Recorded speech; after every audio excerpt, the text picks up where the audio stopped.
Good afternoon. Hello Football TV, hope you're doing well. Thank you very much for coming and joining the stream, hope you're alright, and thank you very much everyone who is coming and watching this on YouTube after the fact. Yeah, so it's an afternoon stream, it's a Saturday afternoon. I've been out this morning, so that's why I didn't stream this morning. So I thought I would get a stream in. I'm going to ditch the noisy chair, so 2 seconds.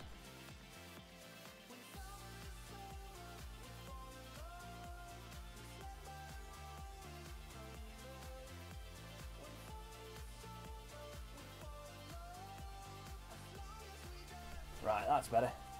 Not so noisy chair now. I can cross my legs a little bit easier, just to keep warm. So thank you very much for coming and joining the stream. Hope you're doing well. Yeah, so we're going to be doing Saturday afternoon stream today. Team are looking tired. It's because I haven't gone through. So that's what we need to do. We need to get that sorted. We're going to be going into the January transfer window in the middle of this stream. So we've got two games first against Carlisle and then Notts County, and then we will be in the January transfer window. And we're changing up the rules of the stream. Ollie Baker has got to get promoted, which is fine. I'm going to come back to that one, Ricky, because I do not like what you've just said, my friend. I've got to deal with Ollie Baker first. But we're going to be changing the rules of the stream a little bit because we are struggling to get loan players in. Instantly, what we're going to try and do is we're going to try and get loan players in when we can to start off with. So when we go and get transfers in, we're going to try and get them on loan first, see if that works, try and keep to the tried and tested method, what we're trying to do for this series. But if that fails, for certain people, for certain players, we will actually try and get them in and we'll buy them. So it'll only be for players that are absolutely essential to the team effort. What was the name of that kid that wants out again? Cameron Thomas. So we've got two kids this one's promoting. Where is Cameron Thomas? Left back, not doing too bad. I'm looking forward to a Ranieri masterclass. We shall see. We shall see. Fulham. I hope Ranieri does well at Fulham. I really do. I like Claudio Ranieri as a manager. Really do like him. So, you know, it will be interesting to see what he can do with that team, seeing as the other players got let down. So we're going to be going with the reserve team for this first game, and we've just promoted both Thomas and Baker. How tall is Thomas? 6'2". Okay, he's a 6'2" left back. That is ridiculous, really. So we're going to put him on the bench. Keane Cassidy's obviously number one. Good afternoon, Marussia. Good afternoon, mate.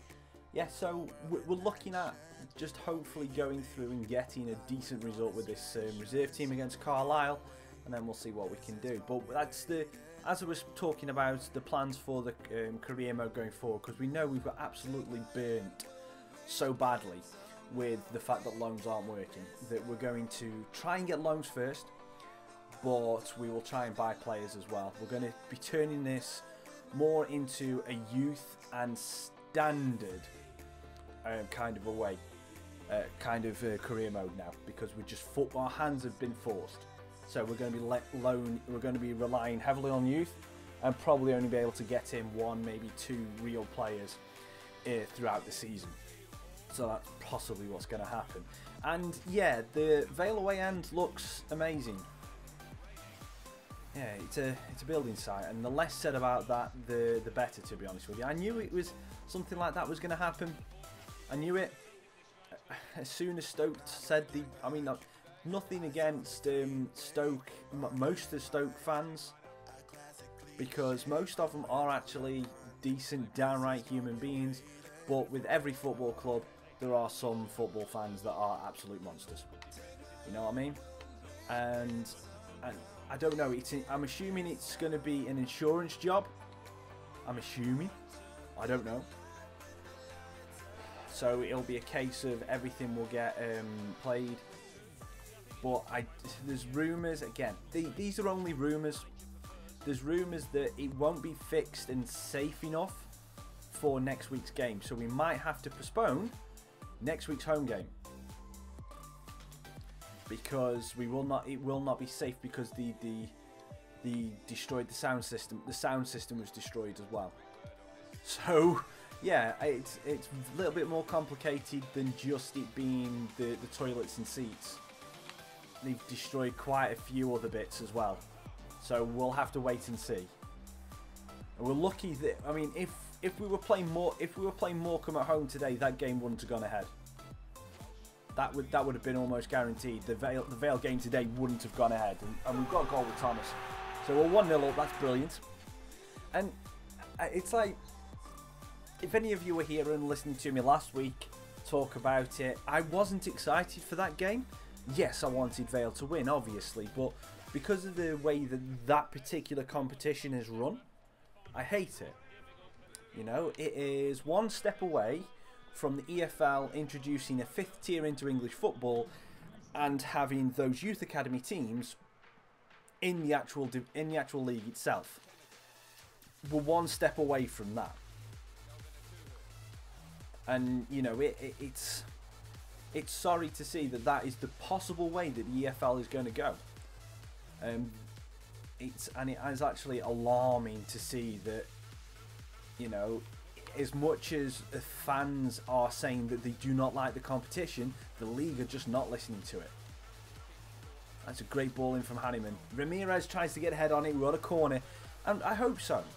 I hope so. I mean, Exeter at the minute, mate. You've been having some, well, I wouldn't exactly say bad luck with with bad luck, but you've been having some really poor performances of late, including last week. That was a real shock result. You really need to get your season turned around in the next couple of games, and Bury's not exactly the best place to be, the best team to be playing against if you want to turn your game around. Is he really? Well, no. I mean, the B team / under 21 argument is, it's not. It still doesn't make any sense, because you're still using the B team of. I mean, I don't know. Do the Spanish leagues allow the B teams to go in there, into the lower divisions?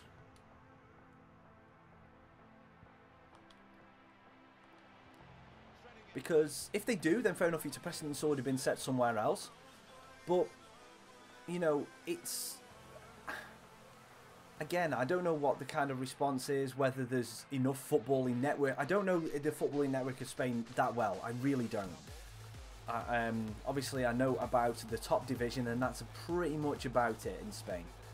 To be perfectly honest, that's pretty much my knowledge of all the rest of the big leagues. I know that of their first division, and then pretty much anything that goes on after that, I'm not certain at all. So I don't know how that works and how they fill it out, but I'm one of those people that would be very reluctant to see a B team, under 21s team, under 23 team, youth team added into the lower leagues, when you've got a lot of the non-league teams in the Vanarama. Why not just make the flipping Vanarama Premiership part of the EFL? You know, why not just make the conference that next 5th division and try and get some more money into them?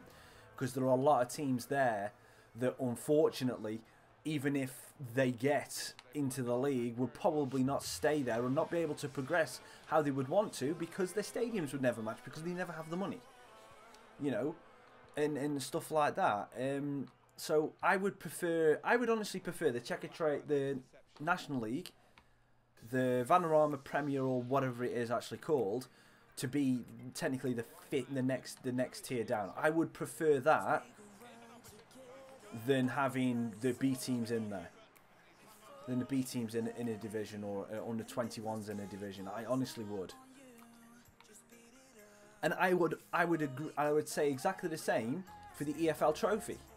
I would honestly prefer for the EFL, the Checker Trade Trophy, to be the the top team in the conference. Allow the conference teams to get in there. Give them a shout. Fair enough, yes, they have the FA Trophy, but allow them to be in the Checker Trade Trophy. Allow them the opportunity to start playing against some league teams on a regular basis. fair enough. You have the 3-team leagues split into North and South, but you still have the 3-team leagues. But you're giving the conference teams some actual experience against league teams, which is invaluable, and could actually help when they come up against people in the FA Cup. You know what I mean? That's what I would like to see do. That is what I would like the EFL to do. You know, again, I could be way off base here, completely off base with what I'm asking to do. But again, from a purist and a development of the English game, that's what I prefer to see. It's not going to be the most amount of money that it can be made by the EFL, and that is where obviously it comes down to it. With having the youth academy teams and all that kind of stuff in, and all those kind of teams in, that they get more money from the Premier League, and that's how they split it down. Completely agree with that. Again, it is, you know, as you've just said, Ricky, it is unfortunately governed by money, and which is the reason the competition is how it's in at the minute. But I don't think that is the right way. Again, for me personally, it's not the right way to grow the English game.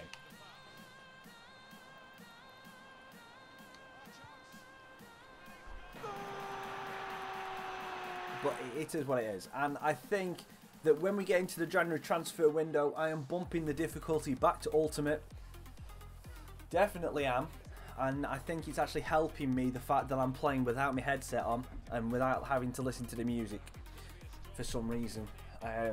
Don't know why, perhaps that was just starting to distract me a bit, but Carlisle are just giving me way too much space.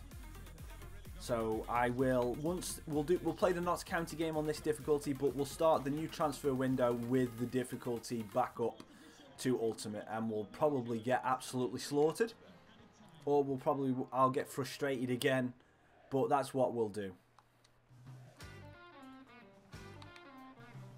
Or maybe I am just getting better at the game of FIFA. Perhaps I am just getting better. I'm not as complacent as I was before by trying to be too perfect. But it is what it is. We did this to try and get my enjoyment back into it and not get as frustrated with the game. I still get frustrated with the game, don't get me wrong. But it's time to go back up to that challenge and really try and push this to the next level. We're going to have some more players coming in January. We're going to get a brand new striker, who I know that a lot of people in this chat have been looking forward to seeing. So we'll see. And we'll see hopefully how we can do it. But anyway, that's enough of me rambling for a little bit. Let's have a little conversation, guys. How you been? Have you had a good week? What are you looking forward to this weekend? If you want to talk anything football or anything not related to football, then leave it in the chat. Let's have that going. Obviously, we haven't talked. None of us have. I haven't had a stream since the Ballon d'Or was announced. You know who won that? Bit of a surprise, not gonna lie. Do I like the fact that someone else has won it? Yes. Do I agree with the reasons why he won it? No. But you know, it is what it is. I'm happy that someone other than Ronaldo or Messi has won it. Modric is an absolutely amazing player, but seen as, and I agree with a lot of arguments that I've read on Twitter, and on different media outlets and all stuff like that, when they're talking about like the Ballon d'Or is the best player in the world, not the best team or contributions to a team, when Messi and Ronaldo obviously individually are the best two players, well, arguably the best two players on the planet. You know, it argues how Modric won it, but Modric, for me, Modric is an absolutely unbelievable player. His ability to manage and marshal a team and lead the team like he did with Croatia in the World Cup, and let's face it, he grabbed that team by the scruff of the neck and at times was dictating how that team played, and was playing unbelievably well within that team mentality. So he is definitely the most valuable player of that team because he dragged them up from where they weren't really going to go. So he took them to another level. He definitely took them to another level. So in that aspect, he deserves recognition for that as an individual rather than as part of a team. So I agree with that aspect of it. But overall, just because Croatia had a great year as a team doesn't mean that Modric, because of that, should be the Ballon d'Or winner. But I agree that he deserves some recognition. So maybe a top 3 placing would have been beneficial for him. Crazy Voyagers, thank you very much for coming joining the stream. Hope you're doing well and hope you're having a great day. Ricky, to answer your question, I would say glue your mouth shut, mate. Because I think that is the only way you're going to do it. You can't stop your mind swearing. Possibly if you're going to swear, just change a word. You know, instead of saying the S-H-I-T word, say sugar plums and fairy cakes. You know, just word substitution. Instead of saying, you know, the other... Well, that's a great finish. That is an absolutely great goal. But instead of possibly saying the other word for testicles, then you say boo hockey instead of saying that. Or if you're thinking particularly about your manager, instead of calling him, you know, exactly, sugar plums and fairy cakes, or you just go Lukaku, sugar plums and fairy cakes. You know, it could work like that. Or if you're talking about Mourinho as well, you just go, oh, I don't know, perhaps I'll see him next Tuesday. You know, that kind of thing.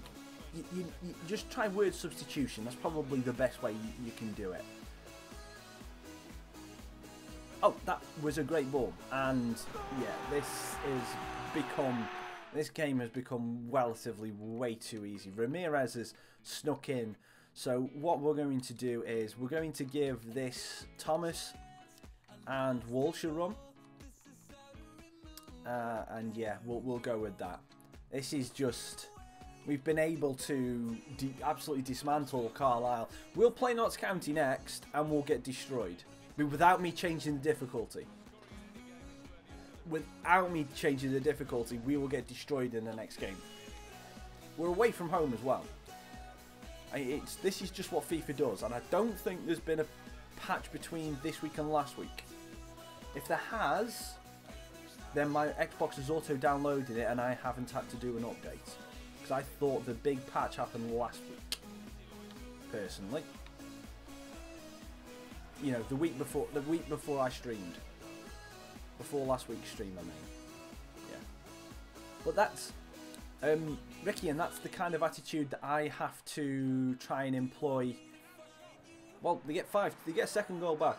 That word substitution is how I tend to try and curve my swearing. It's like, instead of, it's like I try and say fudge. I try and say fudge or stuff like that when I mean, obviously, the other F word. I say shnikes sometimes instead of saying the S-H-I-T. And it is all, for me, it is all about word substitution. It's the best way I can kind of deal with it. Because I can't stop my mind thinking it, I just have to try and train my mind to say another word instead of that one. Caldera breaks through, he's just come on. Yeah, and yeah, it is a big score, and it's just getting bigger. And we've still got 10 minutes to go in this game, but Carlisle, they're walking in place. They're walking to get to defensive covering, leaving me way too much room. And the 4-4-2 is just yielding profitable results. And this is our reserve team. You know, this isn't us. I mean, this is my starting lineup. So, you know, this is great experience for the youngsters.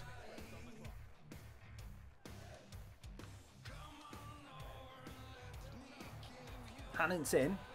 Oh, off the post, and it's gone straight back to the keeper. Yeah, that's all I can really say. I mean, obviously, I know being a United fan at the minute is quite painful. Just even watching some of the games is quite painful. And there was an interesting, I think it was before the Southampton game. Was the Southampton game the last Man United game to be on telly, be on Sky?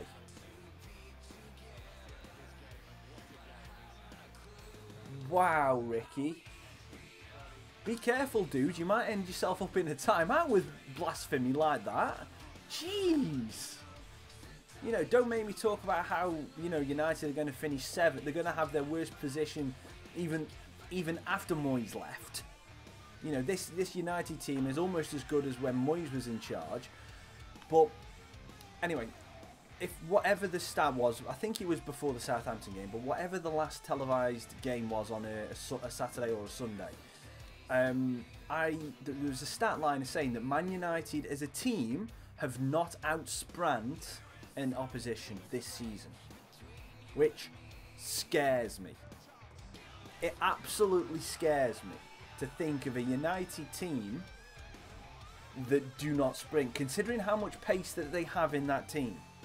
They have not outsprang an opposition this season.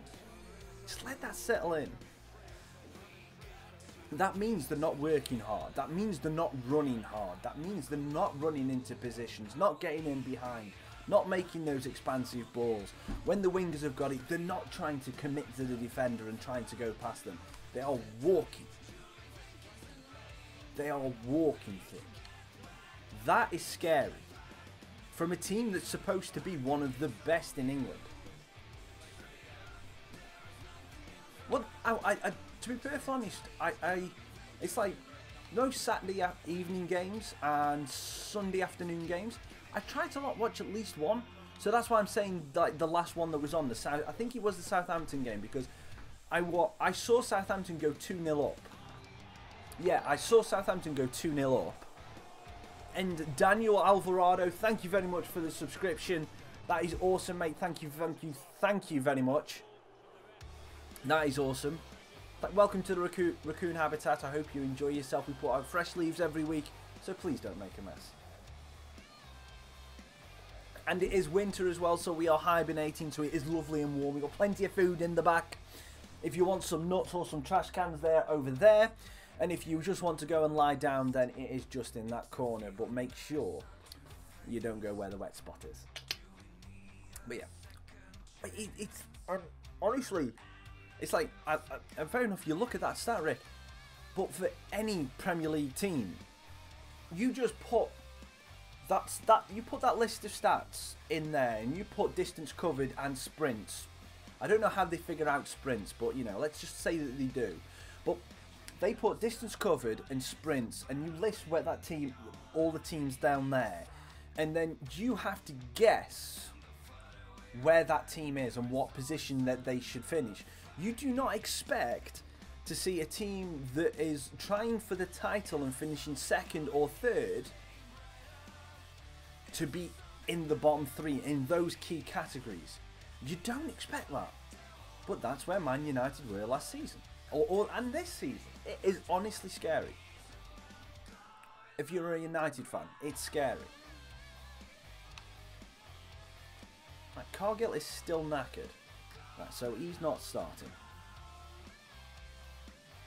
Let's start right in there. Costa's good, King's good, Trusty. Matthias is good. Thomas can drop. Azevedo can come in there. Have we got Thingy on the bench? Yeah, we've got Campbell on the bench. Hannon can drop down as well. Kadira come on and did okay. We're just adding too much space in that box, so we can do obviously something in there. Well, I agree with you to an extent.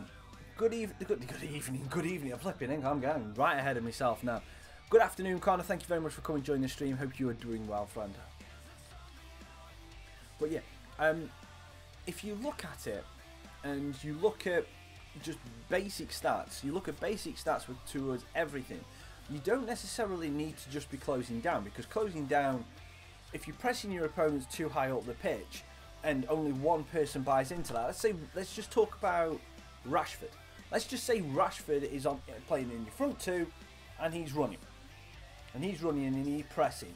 If he's not getting support from everyone else, you just go bump, bump, bump, bump, bump. You just pass around him and you knacker Rashford out, and you've got tons of space in behind him. So not pressing as a team makes as much sense as pressing as a team, if that makes sense. if it makes sense. Because if you are not pressing at a team, at least you've got shape and you haven't got a lot of space in behind. Exactly, if you all press though, then you compact the space and you keep it all down. So you've got to do one or the other. Obviously, Mourinho prefers to sit back and sit off. Nothing really against that. The caveat for that is, if you sit back and you sit off player teams, then you bring them on, you've then got to go like lightning the other way. It's like if you sit off, let them come to you. You've then got to absolutely be so quick going forward, and you've got to sprint to get the ball out, that you then go and score another goal. That doesn't happen for United, does it? It's like they sit off and they allow players to come to team, but they don't go over the top. It's like they don't go over the top coming back out. It's like they literally just allow people to come in and then they slowly build themselves up. So it's almost as if it's like they sit, and then once they get the ball back, it's it's like stop motion. So it just goes, right, we're just going from section 1 to 2 to 3 to 4 to 5. We'll win it back and go 1 to 2 to 3 to 4 to 5. When really, if you're allowing teams to build up to you, you should then go 1 to 5 straight away. You should be looking to win that ball back, and you have your two quick wingers, which you've got, which Man United have got two quick wingers. You just go boom, boom. That's what you should do. But they don't. That's what they do. Connor, I hope you enjoy yourself at the station. Who have Celtic got today?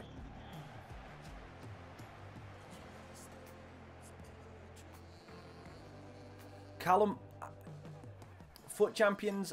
I have not a clue about that. I do not like foot champions. I don't like foot. I don't like foot. So you know, it is. That means absolutely nothing to me. If you say it's rigged, then damn you, FIFA! Why are you rigging things? But I don't know, mate. I don't know anything about that.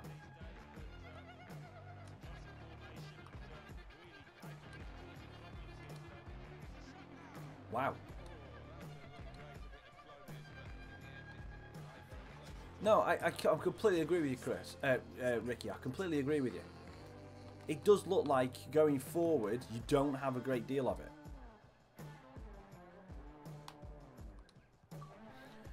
Oh, and shout out to Moonman. Let me just hang on. Let me just get rid of this. I forget to turn the notifications off. Do apologise. But yeah. So preferences, notifications off.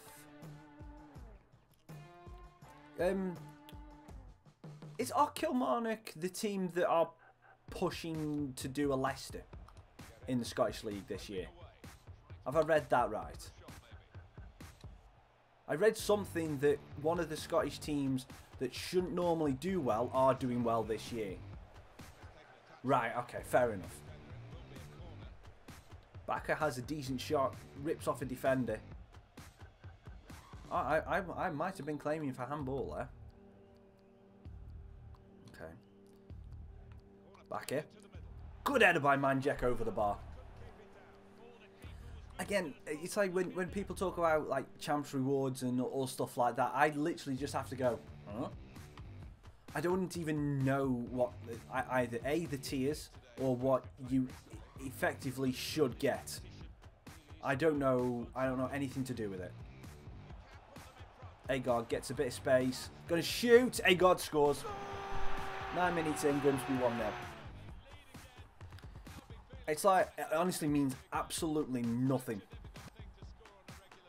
Absolutely nothing to me. So honestly, guys, I cannot understand what you mean.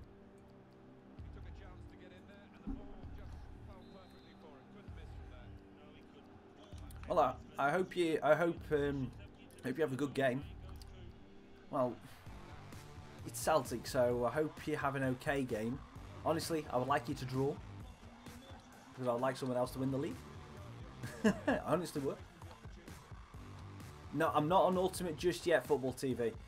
I said we're going to do it after the Notts County, when we get into after the January transfer window. When we get into the January transfer window, that's when we'll go into Ultimate.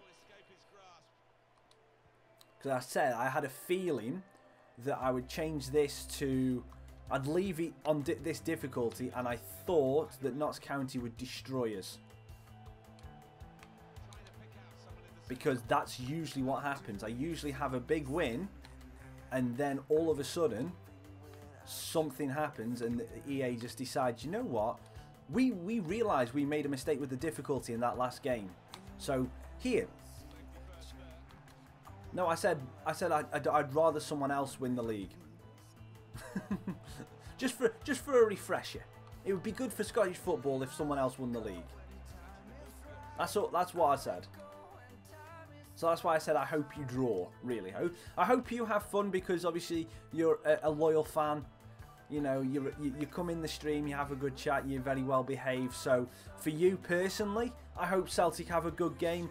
But for Scottish football, I would prefer someone else to win it. That's the caveat. That's the difference. But to be perfectly honest, mate, I don't really care who.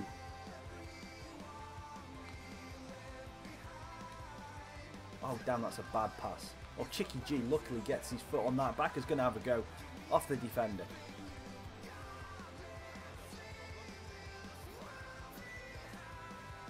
Oh, the one down, so legendary. So we're on legendary at the minute. Manjek shoots. Good block. French and German? What? French and German?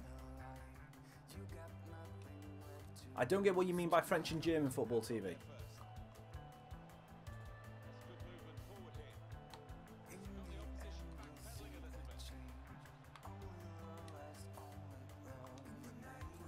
Oh, tried to slide it in. Chicky G was not on it. He was not paying attention.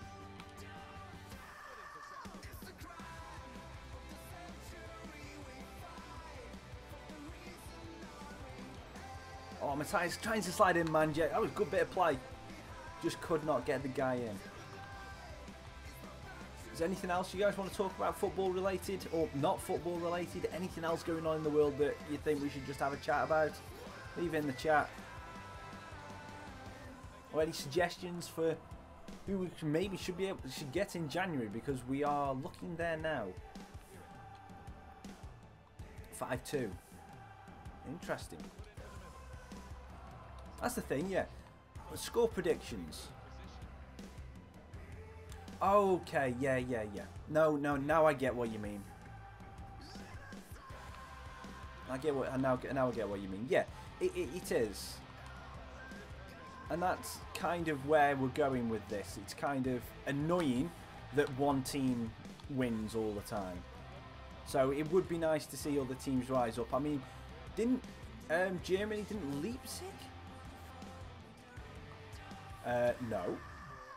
Please give me the full story on that, Ricky, because no, I had not heard about that.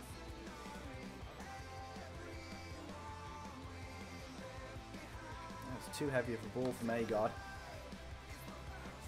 Well, Paris Saint-Germain is a weird one, because they bought their way to that title effectively. Well, not to the title, but to the dominance. Oh, back is in. Good defending by Avina, though. Hi, Dills Gaming. Thank you very much for coming join the stream. Hope you're doing well.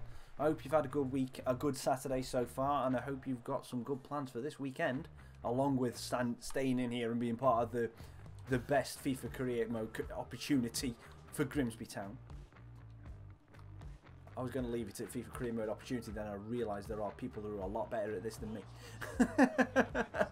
So yeah, we'll just stick with the one for Grimsby, because I don't think there's a lot of people doing Grimsby out there. Probably a couple more, because Grimsby are a bit of a challenge.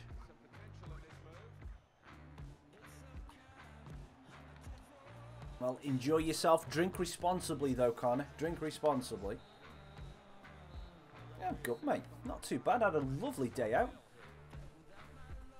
I had a great morning out, which is why I didn't stream this morning. Went to a place for my fiance's sister's birthday. Went for breakfast. It was lovely.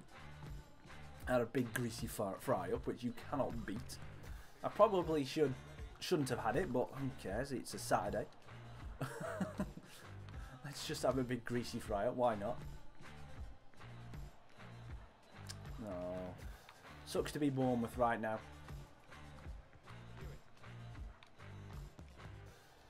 Oh, man, Jack. You could have held on to that. If you could have held on to that, we're going to have to go back with Baldwin here.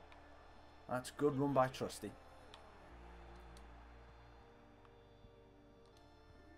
King to right, back to King. We've got some stuff. Well, I'm not surprised you like Liverpool, because Liverpool and Celtic do have a kind of a weird connection. I don't fully understand it, but they do have a weird connection because of You'll Never Walk Alone.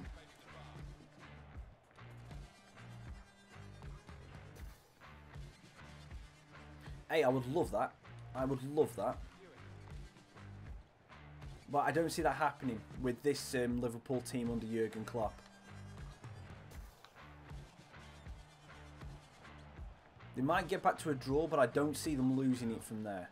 Oh, wow. How has he managed to get that free? Luckily, Kingy's there. It's definitely been a different Notts County team since the half. Oh, and luckily, straight at Walsh. Well, Brendan Rodgers was a good... He's a better lower level manager in the Premier League. He's done well at Celtic, but again, he's not had much stiff opposition at Celtic. Let's put it that way.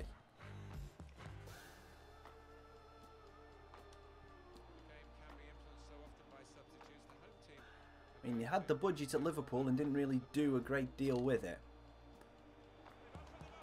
Matthias, oh, that's a brilliant finish. Absolutely phenomenal finish from Matthias. Lovely little move, and okay, I'll let you have that. I don't like that celebration usually, but yeah, okay, Matthias. You're feeling it, okay. That little move there just got in the space and the keeper didn't move. The power on the shot. That was a brilliant finish. Absolutely rifled it and the keeper's just like, huh? Where did that ball go? Am I supposed to save it? Nope, okay.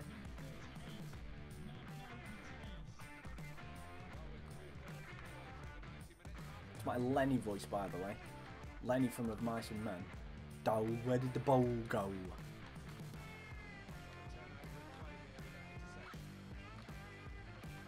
Notts County still trying to play very fast football. Popping it about a lot. That's a great bit of play. And that's a... Oh, he's offside! He's offside. Oh, I agree. I agree that the budget of Celtic is much bigger than the budget of Liverpool. I'm joking, obviously. But yeah.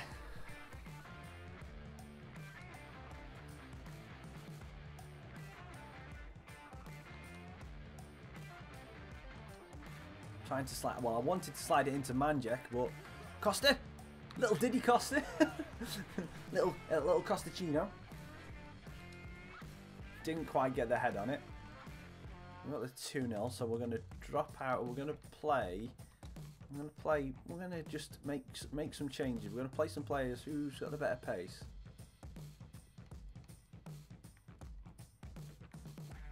Well, Granero has actually got better physical ability, so he's been more strength.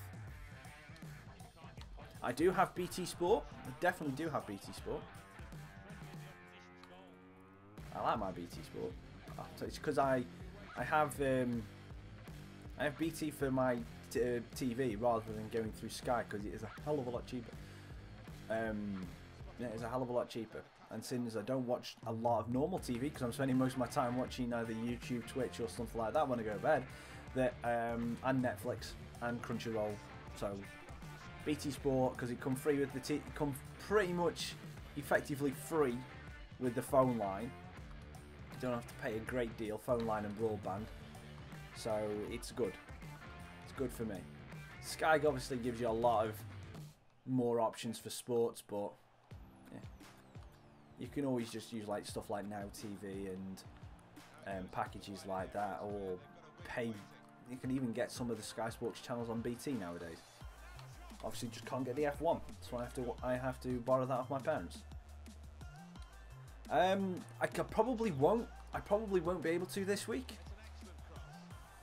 because I'm out on. I'm definitely out on Thursday night this week, so I will not be able to watch that game.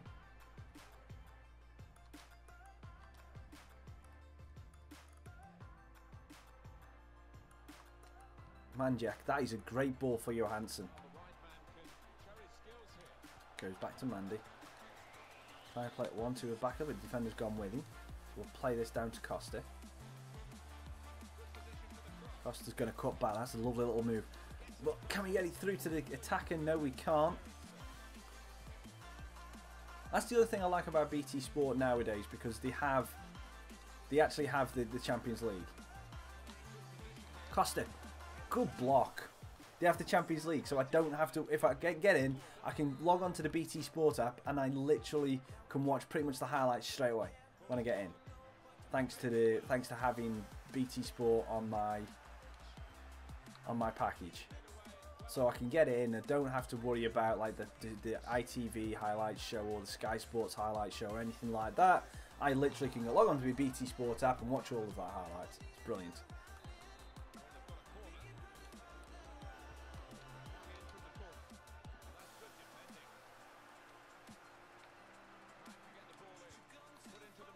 Oh, couldn't get it in.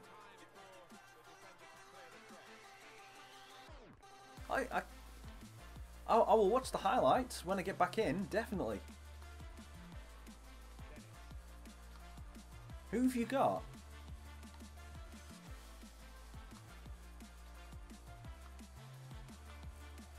If Notts County want to play possession football and not attack forward, I'm happy with that. Dennis, what the tackling? Good block, Trusty. Great block.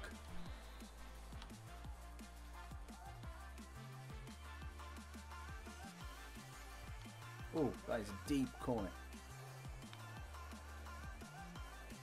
Patching. That's what this game needs. Patching. At times it definitely does. Get out. Oh, backer. No! Where are you going, keeper? Phew! We escaped one. I don't know what my keeper was doing there. Just launch it. Just launch it towards Matthias and Agard. Good header. Oh, lovely flip back heel. Caldera. Backer. Chicky G. No, it's Granero, isn't it? Oh, what on earth was that shot? Completely scuffed it. And he goes through to Pindrock. He just drops on it. This is going to be full time. Another victory, please. Yes. Victory.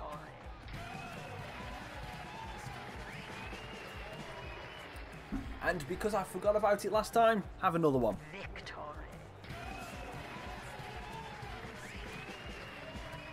Good 2-0 win. Very good 2-0 win.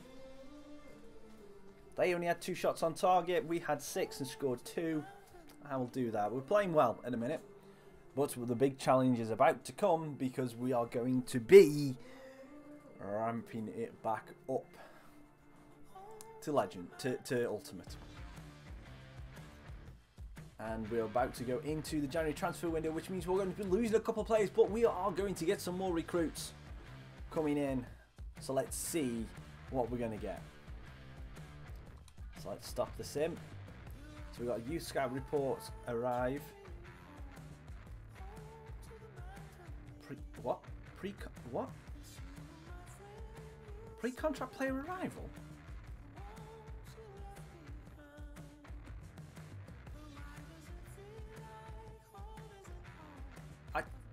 I thought that these weren't going to happen until the new year. Okay.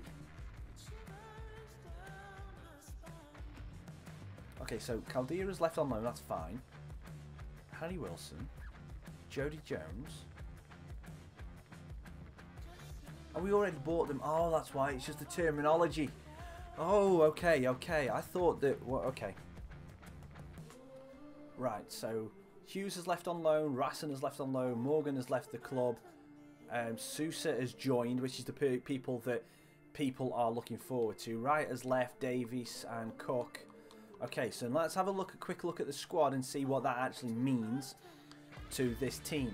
So obviously this starting lineup pretty much stays the same, apart from the guy who we had in the centre back has dropped out completely. We've signed in Sousa, Jody Jones, Wilson, and Dijara. So we have got some decent players coming in there as well. That's good. Let's have a look at what that's done to the reserve team. Welsh, Clark, Hooper, Thomas, Trusty and Cargill have been put into there. So we need some centre-back recovery. But we've got some full-backs that we can put in there. So we've got this Cox. And we also have, where is the other guy? Thomas, who is 6'2". So we can put him in as centre-back as well. And him in at right back. Cox can play centre-back. Cassidy can play centre-back as well. So we'll put those in and we'll do that. Ramirez and Welsh, they've played well. The other reserves have done okay there as well. So let's just go back now and just have a look here at what we can do to change this up. So Matthias, I've been more impressed with Matthias than I have been with Agard over the past couple of weeks. So I'm going to be keeping Matthias up front, but we're going to swap him and Sousa about. So Sousa's going to be the attacking midfielder out of those. Back is good. Johansson can drop down. He's going to be the full back, but we're going to be able to put him... Oh no, actually, let's leave Johansson. Chicky G is older. So what we'll do is we will drop him down. Granero come on, so Gerardo can drop down to the bench. And then Azevedo can come in for him. Oh, sorry, all the way around. Ajara can go on the bench to start off with. I will see what he does, but obviously we need to figure that one out, and we'll also put Jody Jones on the bench as well for Gerardo. Even though I should have done that earlier. Yeah, and we've got Agard on the bench to carry this off. So we've got a decent lineup. So give me 2 seconds, guys, and let me just figure out what I need to do now. I think we're going to need a centre back. I think. So let me just go into the squad hub, and then we'll see what we need to do. So Rassen's on loan now. Right wing back Brayford. Can we get rid of him now? Johansson, Hanneman. Alright, so let's just go into financial. Right, so we've got a lot of goalkeepers. So obviously Mancia, he's on the loan list. Oliver's our first team. Rassen's gone out on loan. He's on the transfer list. Brayford, can't do anything with him. Now we can do anything with Hanneman, not really want to. Okay, so yeah, we need a centre back. So guys, if you can think about a centre back for me, please. Because we've got some players on the loan list that we could potentially try and keep, but we could do with a centre back. Walsh we're going to let go. Manjep we'll let go at the end of the season. Robinson's on loan. Clark will let go at the end of the season as well. He's okay, but we'll let him go, I think. If you see any of these guys on 6-month contract, guys, that you think we should sign back in, like Jordan Clark, let me know and we'll get him re-signed. Granero is on the loan list. Gerardo's on the loan list as well. Ijara is going to be an absolute beast of a player. Bakker, we probably can get rid of him at the end of the season. Same with Chicky G. Baker, Hannant. Baker. Add to loan list. Hannant, Harry Wilson. Ramirez on the loan list. Brown, I can let him go. He's there for another season. Matthias, Azevedo loan list. Marcus White's on the loan. Okay. Okay, so here we go. Let's have a look at what you guys are suggesting. Keita, we didn't end up signing him because he didn't want to move. That's ended up what happening. We didn't end up getting him because of that reason. Kieran Tierney is a left back, Connor, so we're not going to get him.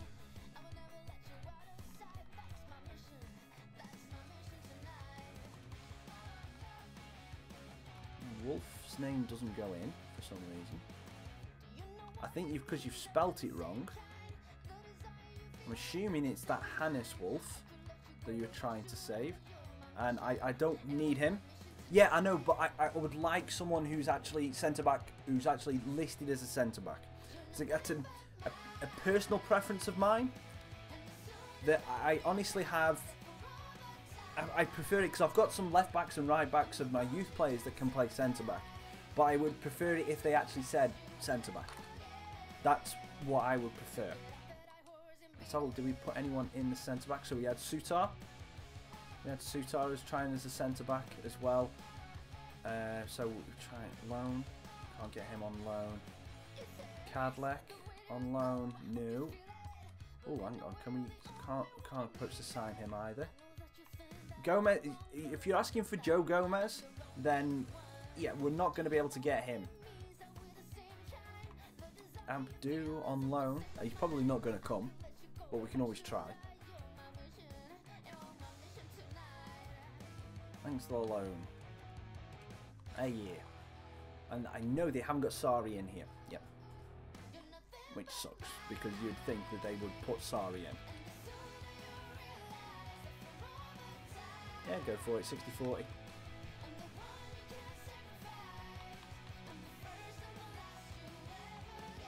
That's the other ones we've got. Again, guys, if you're going to be putting names in there, please put both names, so I actually stand a chance of knowing which one you actually want me to get. Alright, see you later, Connor. Hope you have a good day. And should we try and get Zlatan's regen? Should we try and get Zlatan's regen in the new year?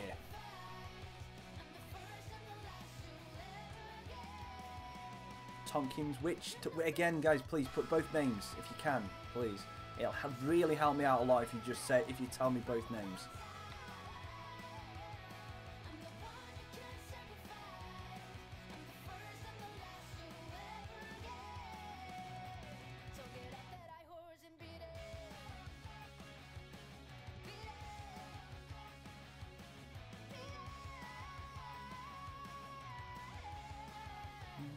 Oh, he looks good. Shortlist you and just try and get you on loan. You're probably not going to want to come, but you know it is worth the chance. Same with you, Baldwin. Ah, you're not going to come. That's unfortunate. You're not going to want to move.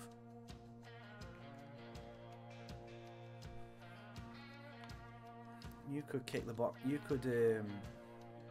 could tick the box with the strength, definitely, and I'm going to try and get you, definitely. Again, your strength is a plus, so we've got a couple of players here for...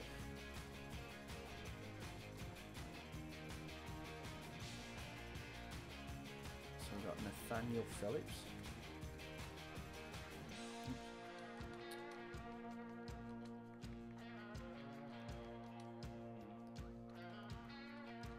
Oh, no, not Nathan Ake. He's playing for Fiorentina now. Okay. That was always nice to know. Nathaniel Phillips. Scout. I'll just try and get him on loan.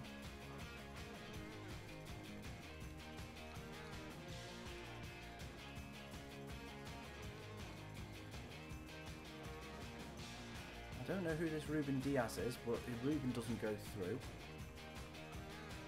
because obviously he's got the Aquaflex thing in it.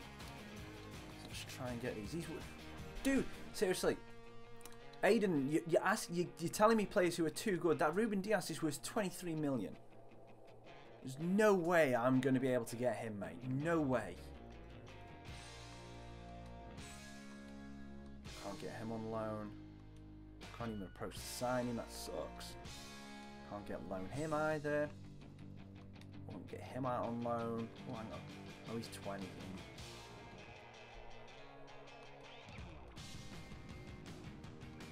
He's 25. Oh, dear. Yeah, he's not going to try and come. Yeah, and he's not going to come either. Right, so... those suggestions are not good, guys. I'm not going to lie.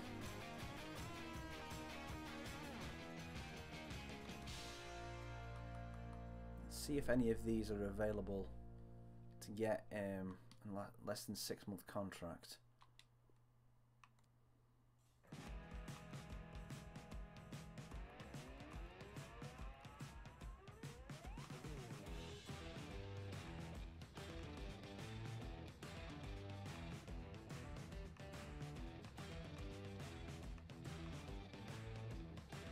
saying he's got less than 6 months, but he's not. Well, let's say an approach to sign. But yeah, they do. 800 Sport, they do. Some of them are. Wow, they're just amazing, absolutely amazing. Okay, it's like, yep, okay, I'm Grimsby. What do you call it? I'm in. What do you call it? I'm in League 1, League 2. Can't get him. It's like, yeah. I'm in League 2, pushing for League 1, and it's like, go get Zlatan. Yeah, of course. And Kurt, I'm looking for centre backs, mate. I'm looking for a centre back rather than going to get more strikers.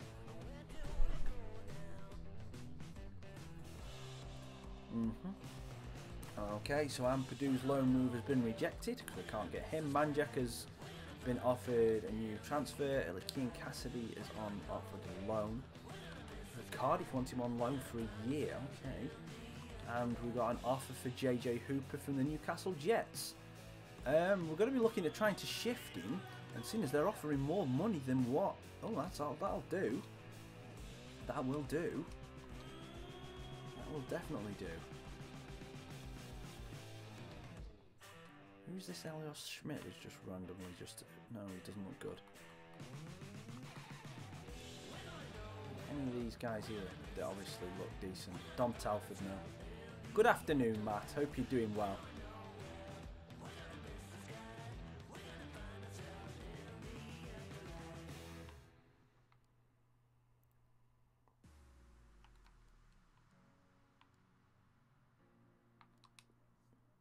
Let's see if I can get him on. I probably won't be able to. Him or Aaron Connolly.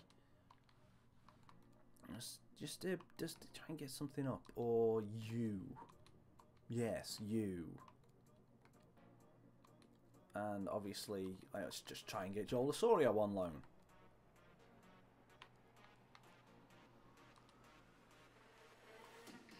Yeah, Vale, we're away at Morecambe this afternoon, mate. Who have Coventry got? Ooh, hang on. That's the chance of getting this guy on loan. 1 year. He's only 17, 62 rated, but if we're getting rid of JJ Hooper, this will give us another. They're away at Walsall. Okay. That's fine. It's not worth a great deal of money. So we'll try him. Penis. We tried this guy, haven't we? Yes, sir. No.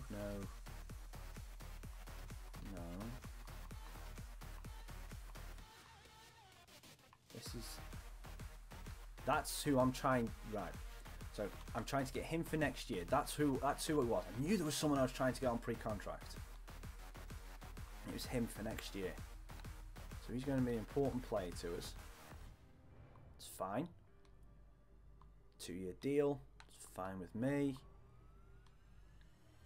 Disregard. Discuss salary. Okay, so you're on 4-1 at the minute, so I'm going to offer you 4-3.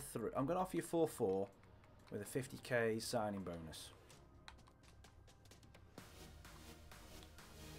3-9, 20 appearances.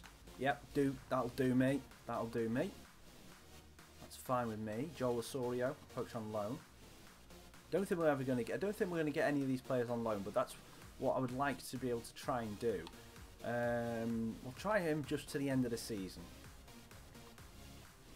because you never know with some of these players, they might just try and just join for 6 months. 80-20. Jesus, no. I swear some of these teams can actually see how much money I've got, and then just go, yeah, I've not done that.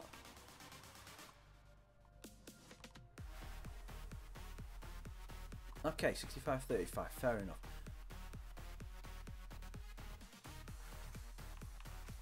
So let's go back down. Where were we? I forget where we were now. Oh, Ruiz, loan, no, fair enough. Connolly, loan. You're probably not going to come. Was this last night? What was the final score in that game? I missed that. What was the final score in that game? Hi, Chris Houghton. 50-50? Cool, no, thank you. He's not going to come. But, you know, we'll just ask a question. Ampadu was already rejected. 2-2. He finished 2-2! Wow. Okay. Okay, so I've got some other players. Who do I have? Odd suggestions. Lissandro. And so we had another Thierry Henry moment, did we?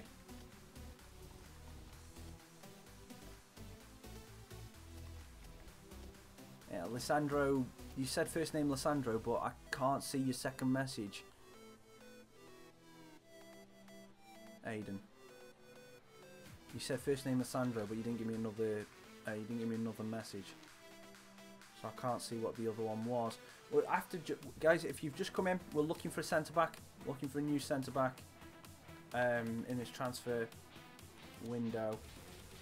We've got one coming through, but he's not good enough yet on the youth team. We've got three. Got three in the club, and I've got some fullbacks that can do some covering for us. But I would just feel a lot more comfortable in the squad if we actually had a second one. Oh. Okay, so that kind of BS. So that kind of BS was it? Okay. All right. So let me just have a look at these. So I'm gonna. You know what? I said that I probably wasn't gonna sign him again. So let's just delegate renewal of Jordan Clark. How much actually? Before I do that, he's on 2.8 at the minute. So flipping hell, why are they offering him 7? Why do they want 7k? He'll obviously take that. So 2.8 at the minute, but don't go any higher than that. But I'm offering him exactly what he's on. Backer again, right? Backer. Delegate renewal 3.9. What? Jeepers! Like offering for 4 mil, 4,000. 2 years, 5.3. Okay, fair enough.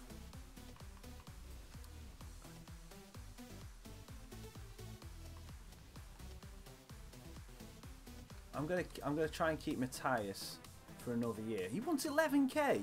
He's on 8.9 at the minute. Okay, fair enough. So let's just offer him 9 to start off with, but don't go any higher than 15.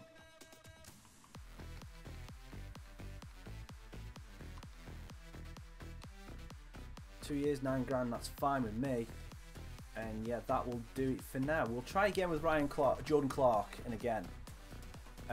Again, Aiden though, you put Lissandro M, there was 2 M's in there, so I could do with a bit more information. So I need a first name and second name. I don't just need one name or the other, I need both. That's why I asked for both.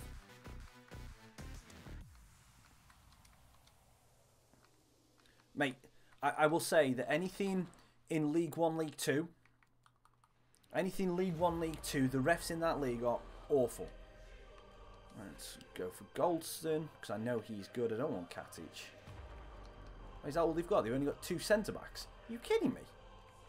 They only employ 2 centre-backs. No wonder Rangers keep leaking goals if they've only got 2 centre-backs on the books. Bloody hell.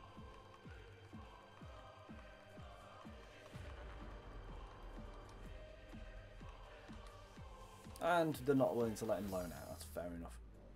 Let me just get rid of a couple of these players. So we're going to keep... We get rid of Sylvester. Keita wouldn't come. Cadillac won't come. We'll keep Marinelli on there. Let me just get rid of a couple of these. So bear with me 2 seconds, guys. I hope you understand what I'm doing. I'm just literally just trying to get rid of a couple of players just so it's not as manic in here. I know who we've actually gone for and who we need to go for again. So what we're going to try and do though, do you guys want me to try and out buy Ampadu? Do you want me to go out and try and out buy Ampadu?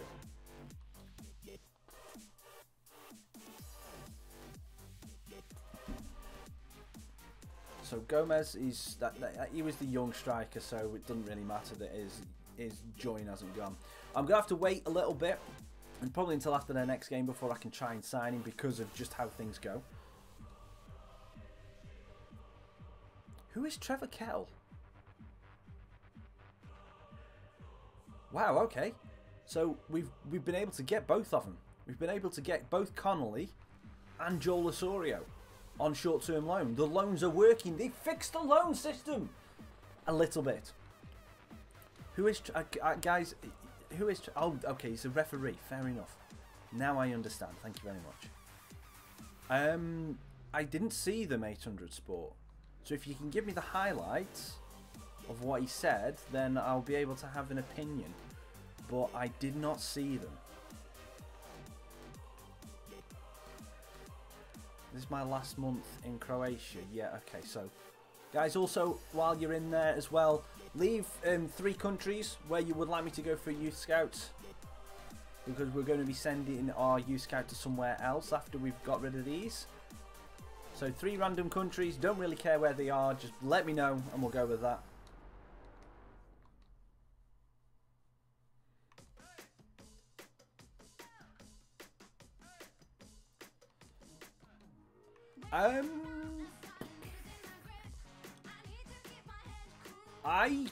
Wow, that's Maresca.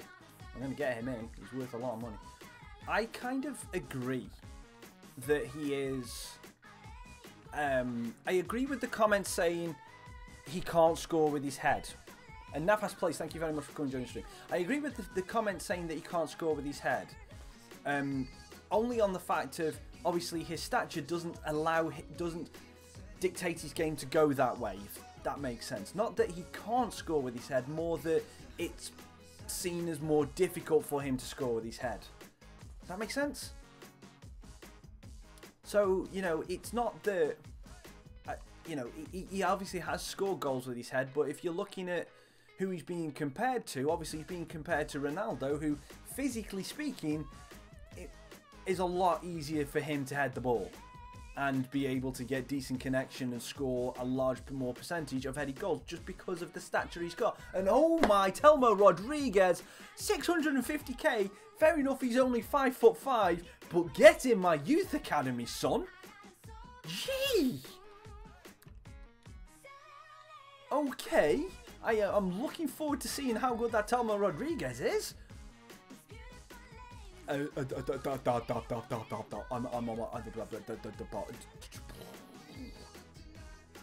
Connolly's 68. we got a fucking good starting lineup now. Let's train up Baker because I can. Adept at attacking scenarios, yeah. But one trick pony, not really. I can't say that. Messi, Maradona being better than him. I think it's generational. I think that is a generational statement. I think that obviously with how Pele was against him, he will obviously let's take ourselves out of this scenario at the minute about what Pele's saying. But say in 60s, 70s, with their 2010s, in 30 years' time, Messi and Ronaldo are talking about, sorry, Ronaldo specifically, let's just say Ronaldo. 30 years time, Ronaldo's interviewed about the next player of the generation. So let's just call him Ollie Smith. So Ollie Smith is seen by many as one in the top 2 players in the world. This is in 30 years time, hypothetical situation. Ollie Smith, he's in a similar mold to Messi, as in he's small. You know, he's small, he's lightning quick, good feet, tricky on a dead ball, can store millions of goals, that kind of stuff. Plays in England because he's called Ollie Smith, because it'd be strange if he's Ollie Smith and he's playing in Portugal. But anyway, Ronaldo comes out and says, Ollie Smith is good, but Messi was far better. You know? It's a generational thing.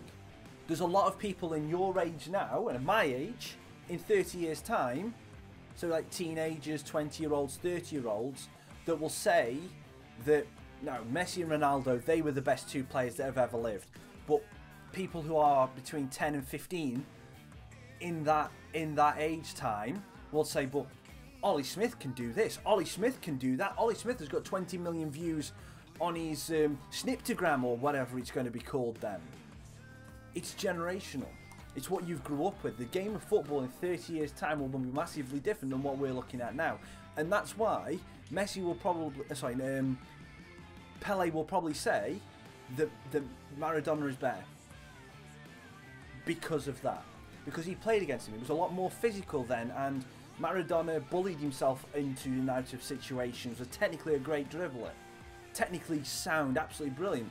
Obviously, we're not going to talk about his habits off the pitch, because that's very unfair for us to do. But he had, obviously, the talent to do what he needed to do. I mean, he had the hand of God. And when you're the hand of God, you've got to be seen as one of the best players in the world. You've got to be seen as that. But I think it's generational. I don't think, as whoever said, I don't think 800 Sport, I don't think Pele means any harm. But I kind of do agree that he does not want people to forget about what the past was. I completely agree with that statement, 800 Sport. And that's why I'm saying that in 20, 30 years' time, we're going to be faced with a situation where there's 2 or 3 players in that time that are going to be compared to Messi, compared to Ronaldo, and then secondary compared to Pele and Maradona. You know, it is what it is. Gaza was a brilliant player. We're going to Scotland and Northern Ireland, and I need a third country. Guys, I need a third country. Let's go to Scotland for something that they haven't got in their national team. We're going to go to Scotland for a playmaker, because Scotland don't have playmakers. And then we're going to go for Northern Ireland for something they haven't got. An attacker.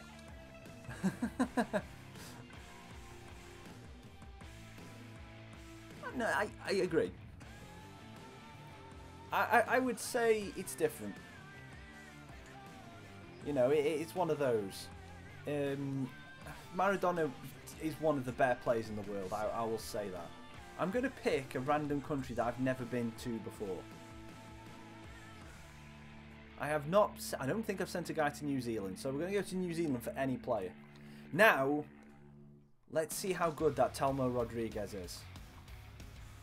I'm excited for this Telmo Rodriguez. He's not on the front page. That's good. So we've got Benitez, potential to be 86. Rogerson, not looking too good. Andrade's okay. Lopez looks okay. Fejo is going to be amazing. Stepanovic, going to be good. Maresca is going to be good as well. Petrikov, yeah, but he's going to be good. Segura is going to be amazing from Bolivia. From Bolivia, can you believe it? I can't pronounce that name, we might get rid of him. But here is the guy I've been looking forward to. Telmo Rodriguez. He's already a 63. He's only 5'5". This could be the Portuguese Messi. Agility's great already. Jeez, balance is good. Sprint speed, meh. I'm going to leave him to go in there a bit.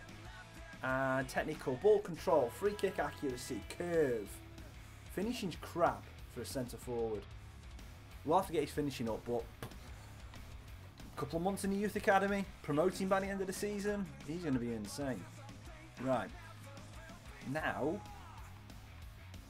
to look, Connolly is not going to be too great. But he can slot into our reserve team, and Osorio is going straight on the bench. Straight on the bench for Granero. I know how good as Joel Osorio is. What city am I from? I'm this closest city to where I live is Stoke. But I would consider myself, I do my best to say that I am not from Stoke, because I do not like the football club, you know. Oh no, not Lallana again. Guys, I like Lallana. I absolutely love Adam Lallana. I hope he isn't too badly hurt. He is a great player. I really do like him. Right, so where's Connolly? Connolly's going to be in the reserve team for Hooper, because Hooper's going to get sold. My comments on Vale Stoke, I mentioned it briefly earlier on in the stream. You know, it was always going to happen. Whatever happened on that day, it was always going to happen. That trouble was always going to happen. Our Hooper's talks are broken down, but we're still going to try and sell him. Cassidy gone. Loan offer for Granero. Yeah, so he can go. That's fine.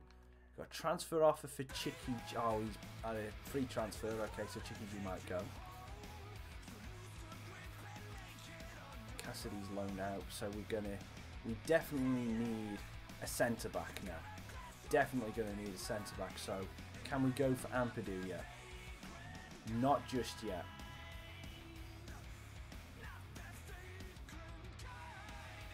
So we cannot do that just yet. Well, I'm glad you. I don't know how you can call it a bench team when you've got Salah. You know, I kind of don't know how you can call that a bench team when you've got Salah. No, he has gone back to whoever he was.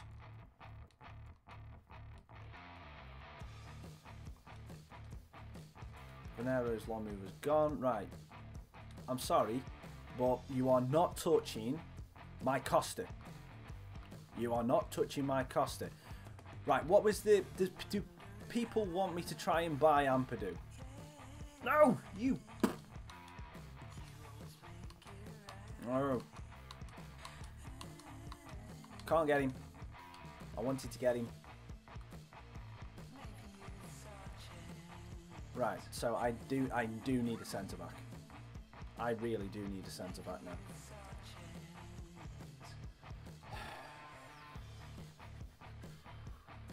I'm gonna have to search for one of these to buy. 3.3 million. Release clause. 1.6. He's slow as anything though. Don't want a slow centre back. Oh.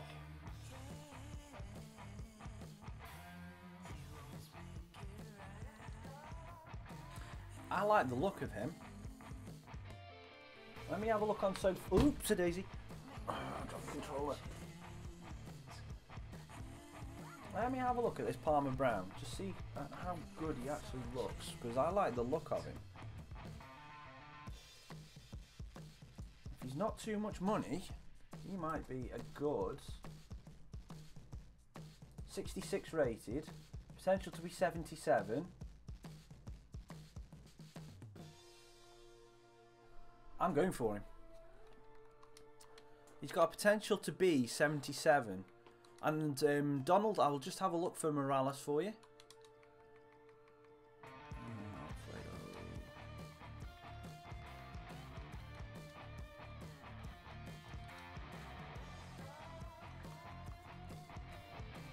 It's a younger one, isn't it? Oh no, he does. I'll get him scouted.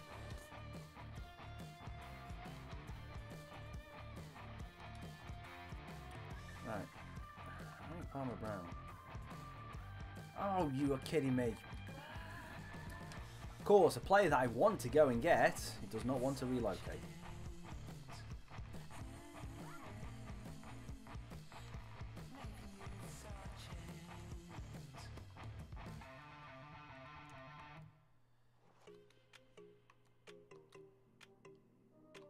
He's probably not going to want to come either. He's probably too good.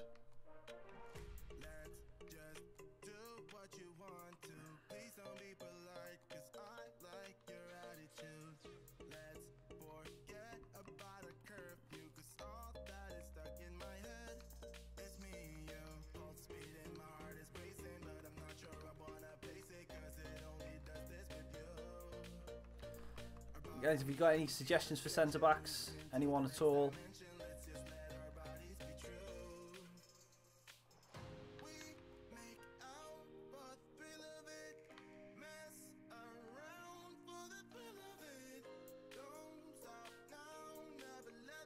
You know what? Should we go for Trevor Chalobah? He's probably not going to want to come. Or Humphreys Grant. Oh, Humphreys Grant might be available for loan. Oh.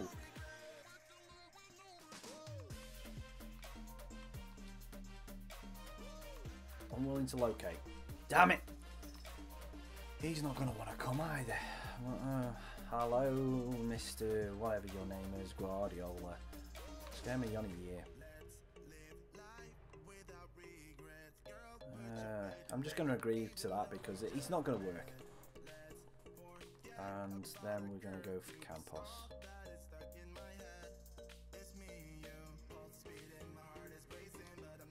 You know what? Let's just go with it. Let's just negotiate directly with the player.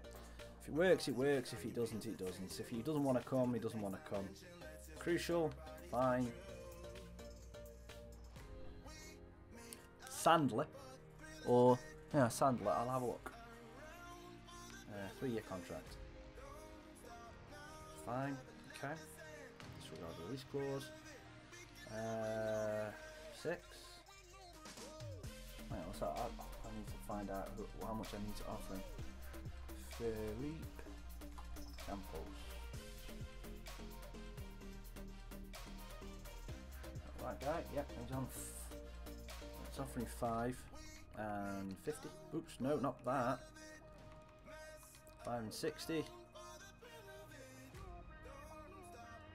What do you mean insulting? He's only worth 4k. Oh, this game frustrates me sometimes. Because I'm looking at obviously something that's supposed to be telling me how good players are and how much the wages are. So when I go and look at him, it's like, nope. And I put in the amount, a little bit more than what he's worth. He goes, no, don't need, no, you are not good. That's scouting. Let's get him on youth. But other than that, let's just search players. Transfer listed. Oh, I know, that was good. That was good fun. But they've changed that now, I think. They've changed that. Ashley Williams is available. Okay. That's just funny.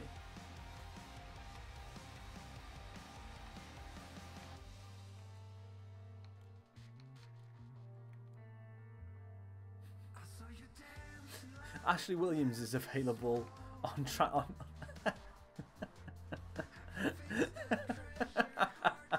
Ashley Williams is available on flipping transfer. It's not bad that he's available on transfer. Oh dear. Right, try and get him on loan. Yes, excuse me. If he'll come on loan, I will have you.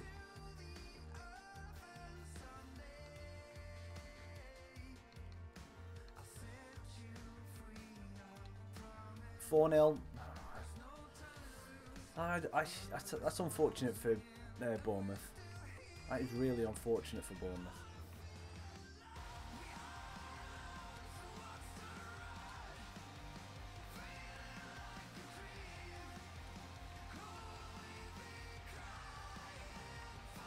I'm just going to delegate all these for loan so I don't have to just constantly just go in for it.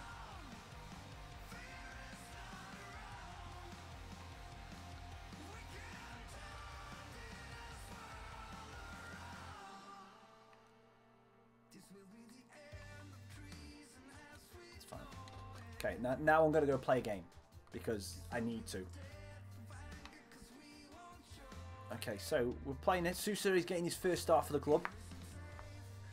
So we'll see what happens here.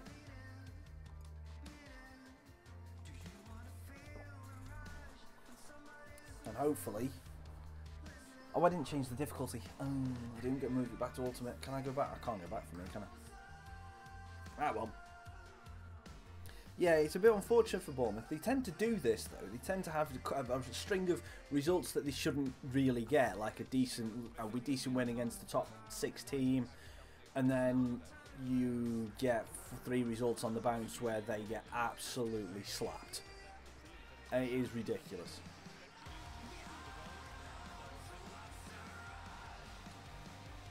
Sousa with his first touch in the Grimsby shirt. Yay!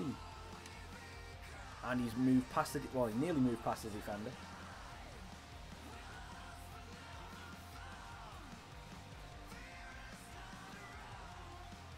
Trusty should always win that, and he luckily does.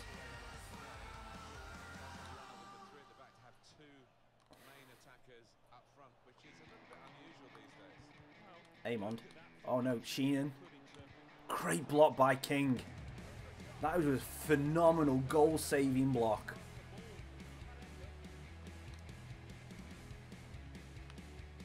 Walsh to Trusty. Costa. Sousa. Backers on the run. Tries to slide it in. Johansson, the right back, slides it in. 1-0. And we got our right wing back with the goal. So we managed to get a nice, easy goal there. Lovely bit of play. Brilliant bit of space.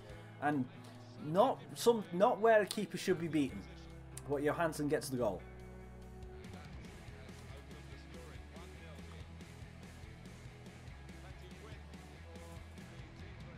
Good blocking by Matthias. Oh, he won the throw-in as well. That's excellent.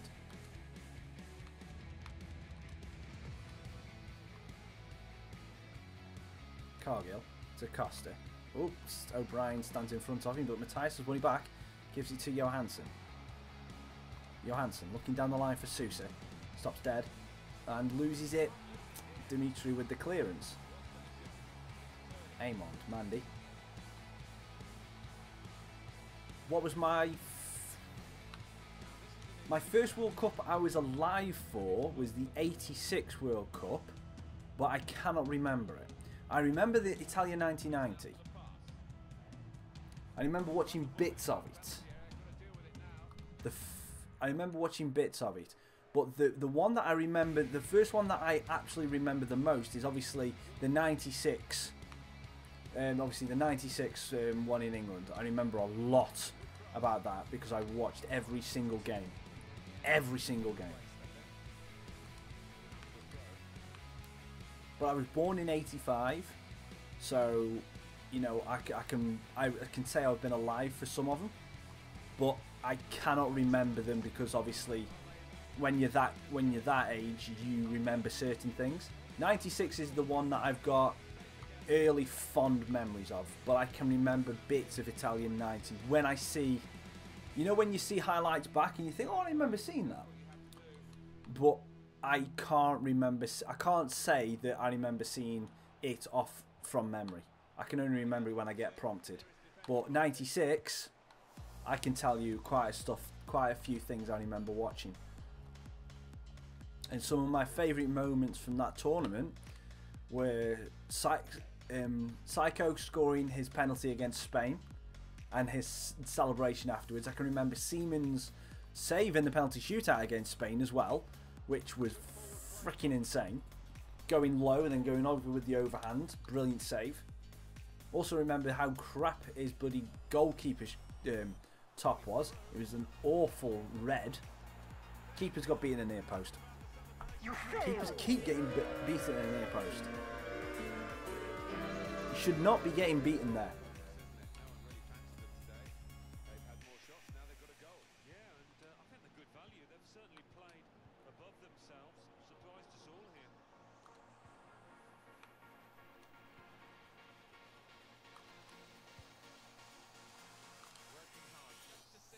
Oh, Johansson, lovely spin move. Oh, tries to get it across to Sousa. But yeah, what about you guys? My favourite, honestly, my favourite tournament. My favourite tournament was the '96. Oh, good save, Walshy. My favourite tournament to watch was the '96 one. This one that happened this summer was good, but you know, I preferred the '96 one. Was just memories of just England being absolutely dominant, absolutely dominant. I'm gonna say I can remember watching '94, but I remember more from an England standpoint the qualifying game against San Marino that cost us our place at Euro 90 at World Cup '94, USA '94. I can remember that San Marino game and conceding that goal so early in the game. Fair enough, we got to the goal tally that we needed, but because we conceded that goal, it meant we didn't qualify. I can remember that. But 96, I have a lot of fun memories. A lot of good players in that team as well. A lot of good players that played at that particular tournament. I mean, you had... Oh, what was his name? For Bulgaria at that bloody time. Savo Milosevic. Yeah, was it Savo Milosevic? Was it? Oh, I forget. I was talking to my dad about him just a couple of weeks ago. A certain striker who played, I think, played for Bulgaria in '96. But it's like you don't hear of that you don't hear a Bulgarian team being decent anymore. I mean, you obviously Berbatov was good, but you don't hear of the Bulgarian team getting to national tournaments again. And you haven't really seen that since '96. Or just after. Stoichkov, thank you, 800 Sport. Yeah, Stoichkov. Oh. That's not going to count, is it? He's going to be offside. Oh, he's counted! Costa with the goal. Yeah, Stoichkov. Crazy good striker. He was a crazy good striker in that team. You had Peter Schmeichel playing with Denmark as well. And you had the Laudrups playing there as you had... I can't remember whether Gullit played for the Netherlands, but you had Van Basten there. You had Shearer scoring Van Basten against the Netherlands. The 4-0 victory of England versus the Netherlands was one of the best games I saw. Scotland playing well.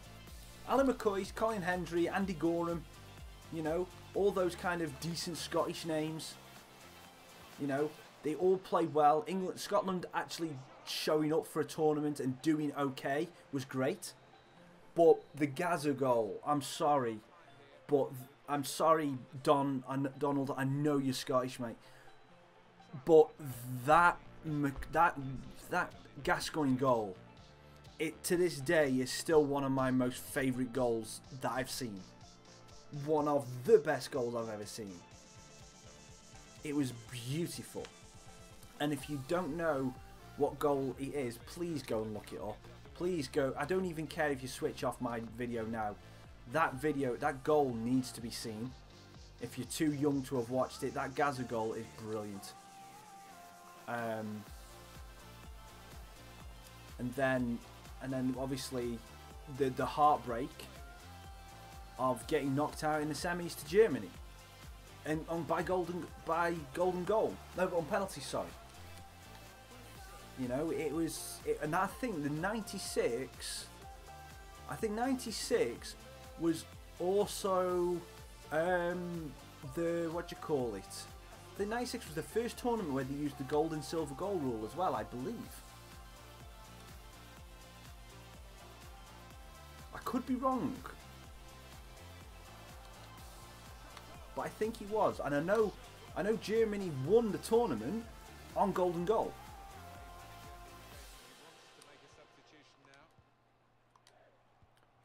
In the final. Yeah, he was an absolute legend. He was a legend for everywhere he went, really, and he still technically is a legend now. He's just obviously let himself go. Yes. Oh, I forgot about Karol Poborski. Thank you for that, 800 Sport. Yeah, I completely forgot about Karol Poborski. Well, that's what it's like. Czechoslovakia were called the Czech Republic back then.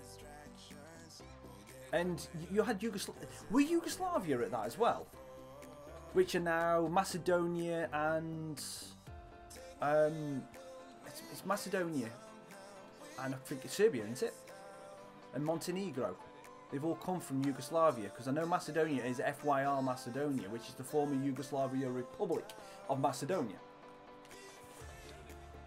Oh, that's a great save from the keeper.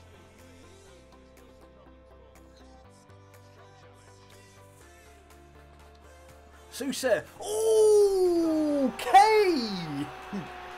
Okay. What a hit, son. Sousa on his debut with a phenomenal goal. Works well, good in to play with Costa. He just takes it out and then launches it into top bins. Jeepers, Sousa. No wonder people wanted me getting. Damn! That was a cannon.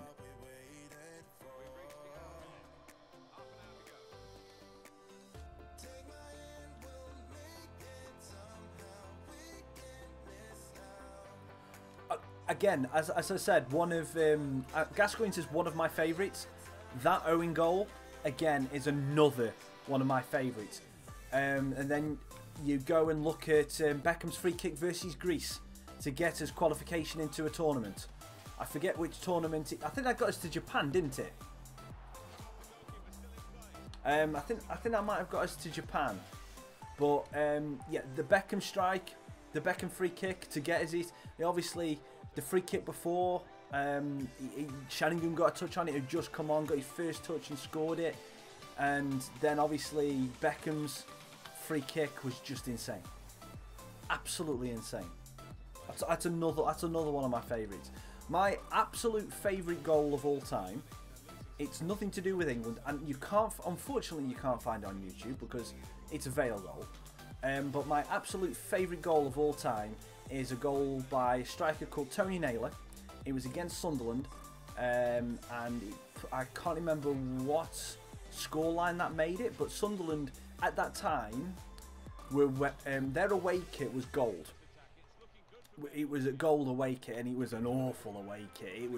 It said it was gold, but it kind of looked more like a dirty mustard. Looked kind of in between mustard and brown. It was disgusting. But yeah, so you get to flick down. Tony Naylor gets a flick down. He gets a flick down. He's on the far side from me, so he's on one of the wings. He's on the Vale left, attacking on the Vale left. Gets the ball flicked down. It's coming towards his feet. He does a little shimmy to get inside, knocks the ball in between the defender's legs, knocks it out of his feet, gets it around one more defender, and then curls it top corner. Far top corner. It was an absolute beautiful goal, and I can say I was there live to see it, which is again another reason why it's one of my favourite goals of all time. It is my favourite goal of all time because I was there to see that one, and I lost my potential shit because it was just insane. And obviously I was a kid at the time, so you know, when you're a kid you tend to see a great goal, you lose your proverbial shit a lot more than when you're an adult. You kind of feel like you've got to be a little bit more reserved when you're an adult. But yeah, that goal from Tony Naylor was just, I could not say anything better about it. I really couldn't. I'm actually not going to sub on Agar because I know what he can do. So I'm going to put Osorio on one wing, Jody Jones on the other, and we'll go with Ajaria in the middle. And I forgot to make the subs because we were talking so much and talking about great goals. But yeah. So what are you guys? What are your favourite goals of all time? I don't know. I think at that time Vale would have been in the 2nd division. I think we were at that time because the old 1st division would be what the Premier League is now. Vale have never been in that division as in my lifetime, unfortunately. We got close to it, but we never actually got there. And I think, yeah, Ajaria has just come on and with his first touch has put the ball into the top corner. I think we were in the old 2nd division then, which would be the Championship. Yeah. No. Don't. It's not your bad, mate. Don't worry about it. We were either in the old 2nd division or the old 3rd division, because I can't remember whether it was the season after we got relegated and we got promotion along with Plymouth back to the old 1st division, or we were or we were still already in the 1st division. I honestly can't remember. I can't remember that, but I can vividly remember the goals. I could possibly have been at 800 Sport. It could have possibly been that. I think it was that year. I think Vale won that game 3-1. So if you can have a look at like that 97-98 season and see if you can find Vale v Sunderland at Vale Park for 3-1, then it is that season. I know I'm asking a lot, but you know, if you feel like looking for it, then look for it. If you don't, then that's no bother. So guys, obviously Ricky said Nani versus Arsenal. Please describe that goal for us, Ricky. I think I can remember it. I think I remember him cutting it onto his right foot from the left wing, and then just destroying it was kind of wet and kind of like a dipping outswinger kind of thing. Oh, good finish, 4-2. I think that's how I can think it. Donald, I'm very impressed. I'm very impressed. Out of the people who are getting manager jobs these years from being that good, from being the best players. Victory. Gerrard and Lampard are two players that I would have thought would have gone straight. I thought they both would have gone into management. Definitely thought they would have both gone into management, which they have done. But I would have thought that Lampard would have been the better manager. You know, but it looks like both of them are going to have the same kind of... Yeah, that is the game, 800 Sport. That is the game. Yep, 97-98 season. That's the game. Thank you very much for looking at that. I just thought Lampard would have had more instant success. And it looks like Gerrard's going to be the one that has more instant success. Lampard's giving himself the job of actually working towards it. He's going to have a more difficult job, Lampard is. And he's probably going to be the first one of them he's going to probably be the first one to really suffer failure. And I don't mean to be harsh to him, I really don't, but it just looks that way. Because he's got a very unthankful job of being Derby manager. Now, that is a very very difficult job to do anyway, even if you're a seasoned manager. When it's your first job and you have the name and the reputation of Frank Lampard, it just gets that little bit harder for you. Because Derby are expecting a player of Lampard's quality, a person of Lampard's reputation and quality to be able to push and try and get Derby back into the Premier League. And seeing as Derby have failed on the last 3 seasons, and pretty much every single year they have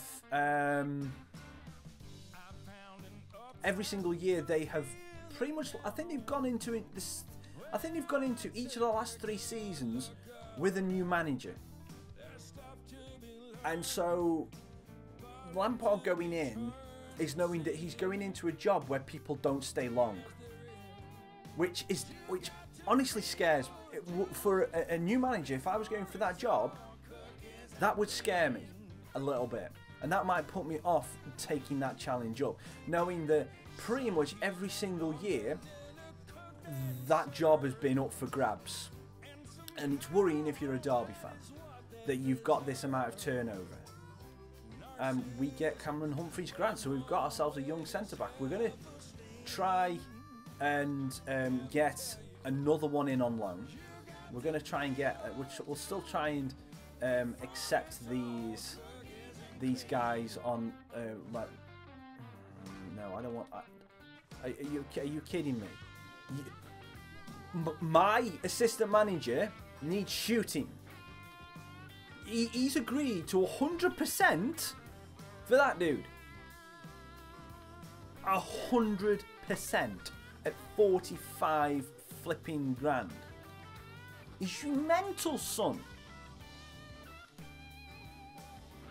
But anyway, so it's scary.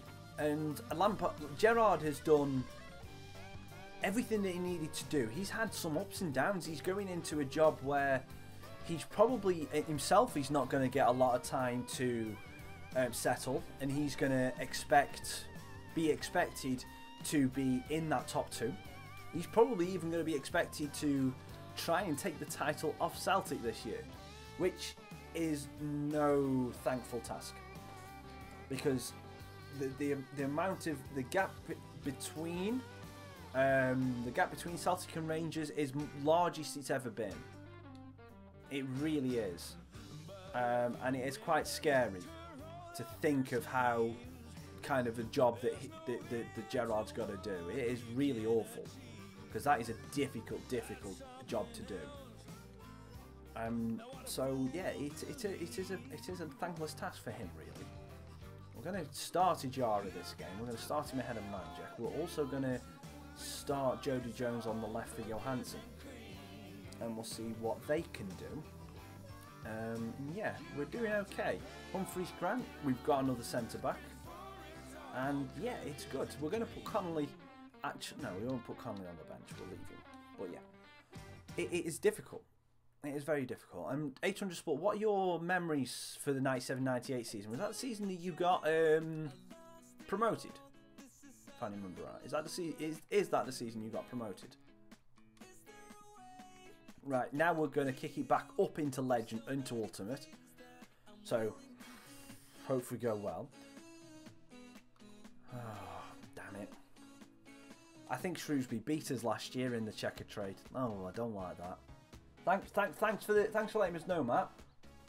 Thanks for letting me know, mate. But I'm honestly, I'm not happy with that because that doesn't sound like that's going to be good for the Vale. Because unfortunately, I think we're going to lose, and I think it's going to be a convincing loss as well. But hey, we got so far. We got money to line Smurthwaite's back pocket. But Shrewsbury are not a bad side. You know, they are not a bad side at all.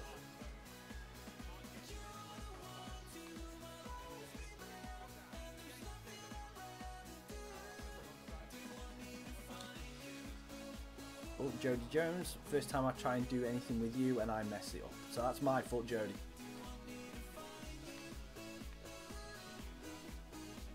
Gotta do you proud because Matt's in the chat. And if I get you injured, Matt will not be happy. Well, this is how the home team shape up. This is the way they like to play, isn't it? And it does allow them Madrid. The back had 2 main attackers. Oh wow! Oh wow! You did have Merson for the final couple of weeks of his season, for his career. Sorry, not his season.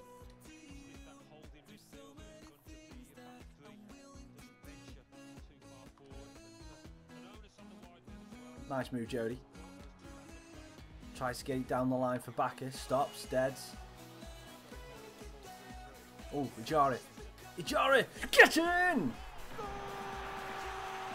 We take the lead. He is. Oh! Do I remember Pierre Van Hooijdonk? Do I remember Van Hooijdonk? Oh! There was Van Hooijdonk. Van Hooijdonk, and who was... Oh, there was a Charlton striker. There was a Charlton striker as well. I want to say began with an M. His surname began with an M. I forget, but they ran right in the old Division 1, and then they went into the Premier League and did nothing. Well, that's the thing, Matt. I'm going to play this game. I've just realised the time myself. I'm going to play this game and then finish because I'll be end up watching final score myself. So this will be the last game for us today. So again, I forgot. I lost track of the time. I was having too much fun. I'm not going to lie, guys. I was having too much fun chatting with you. So thank you very much, obviously, for checking in. But I obviously understand if you all guys go dead on 3 o'clock or just before because of watching your respective teams play or watching final score or whatever you want to do for the games. I completely understand that. But yeah, I'm just going to carry on playing until this game is over, stop, and then we'll pick it up tomorrow morning. And I don't think we'll get 2 streams in tomorrow because I'm having some work done. Well, I'm helping my fiance set up her office in the house. So because obviously we're nearly 2 months away from when I get married. We're almost 2 months away. It's getting really close now. So, yeah, it's getting to the stage where we're starting to move her stuff into the house. So it's getting very difficult. Sousa, you little gem! Oh my! That's perfect. That's completely fine, mate. So yeah, tomorrow afternoon, she's coming around tonight moving some bits in, but she's got some other stuff to do, so she probably won't stay too long tonight. But yeah, tomorrow afternoon I think she's going to start moving everything else in. So it's getting real close now. They did have Kevin Campbell at that time. Was it Mendonca? No, I don't think it was. Was he Clive Mendonca? He used to play for, I can't think, Charlton. I can't think. I don't know whether it was Mendonca, but or it could have been something around that. But he just scored goals for fun. I think that was it was the same season Charlton got promoted, and he also had I think it was before Scott Parker. It was before the Scott Parker promotion. It was the promotion before that, I think. Alan Kirbishley was still manager. Oh, I did not mean to do the chip. I meant to shoot, but I pressed L instead of R. Good header, Wilson.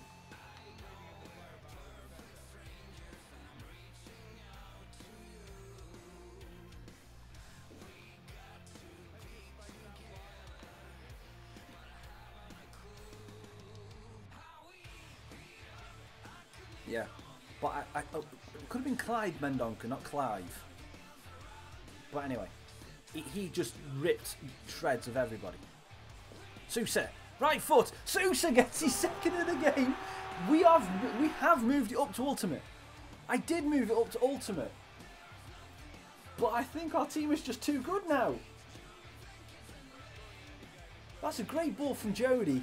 Great ball from Jody Jones. Sousa gets in behind. And he's got 3 goals in 2 games. But we're on ultimate. I've moved it up to ultimate again. So, you know, it's not up there. Yeah, so that's the guy then. That is the guy. Was he Charlton? 800 Sport. Was he? Because I think he just scored goals for fun in that year. I think. And he had, I want to say Matt Holland is centre mid as well.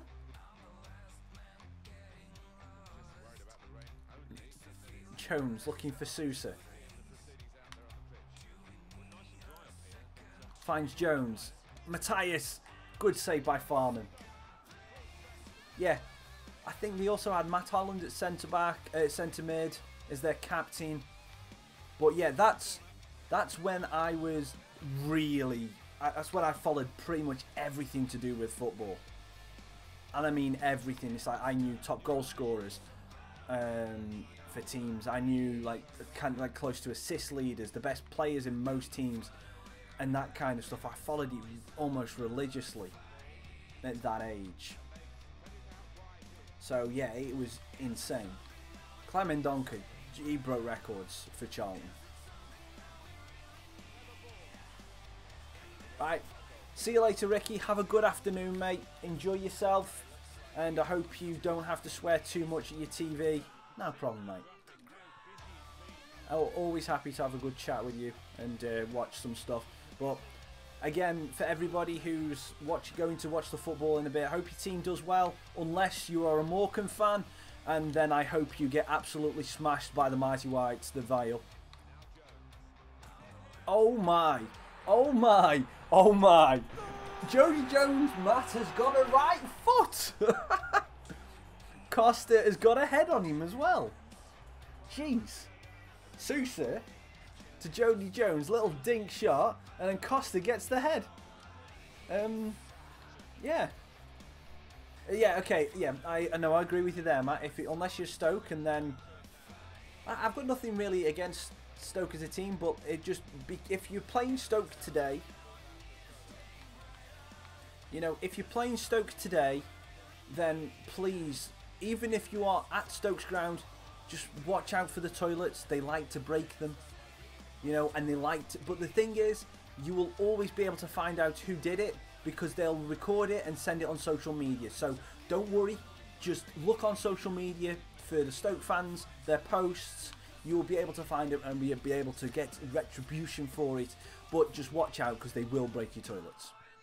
And they'll break everything, basically. Because we are Stoke, and yeah, he says.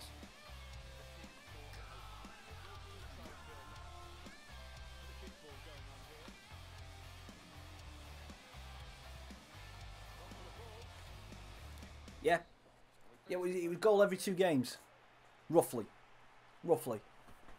And for the Charlton team that went up, he was insane.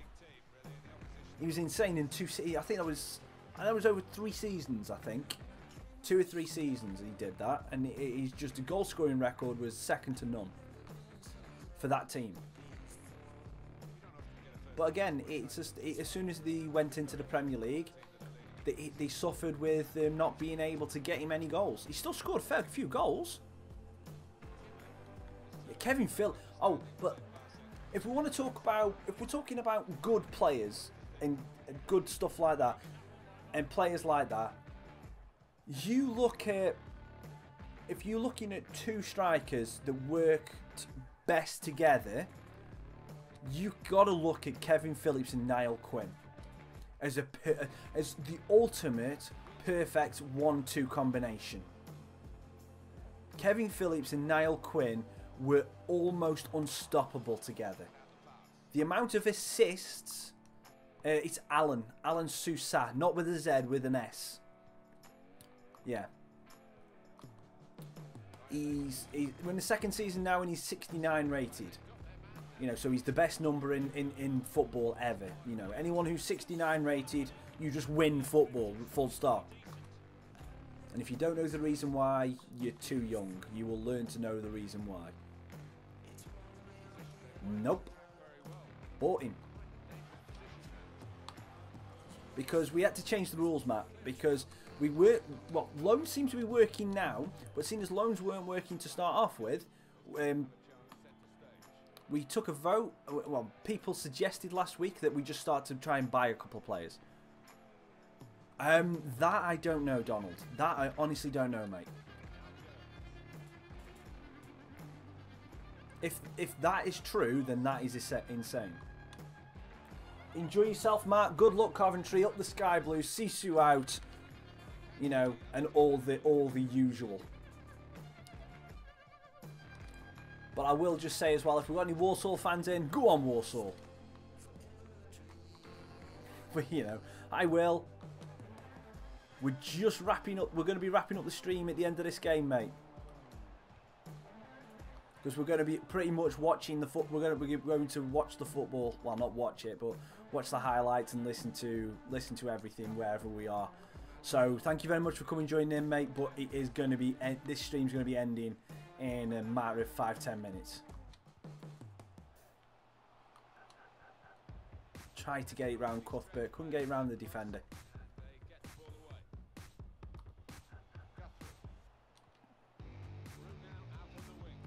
Tomorrow morning, Will.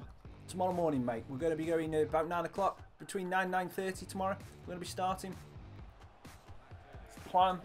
I may, if time allows me tomorrow, I may try and get an afternoon stream in. But as I was just saying, might not be possible because I've got some stuff to do in and around the house. Moving some stuff around. So I don't know whether I will. Wilson. Good play, 5-0, and we've moved the difficulty back up to ultimate.